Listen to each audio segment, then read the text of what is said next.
વડોદરામાં નકલી પોલીસ બાદ નકલી સીબીઆઈ અધિકારી સકંજામાં આવ્યા છે। પોલીસ ભવનમાં પ્રેસના કાર્ડ બતાવીને ફરતો હતો આરોપી।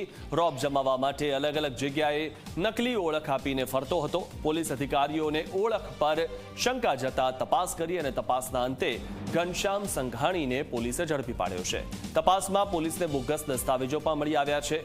CBI, press, CID, trust, TNP ન્યૂઝના કાર્ડ જપ્ત કર્યા છે। પોલીસે આરોપીની ધરપકડ કરીને વધુ તપાસ હાથ ધરી છે।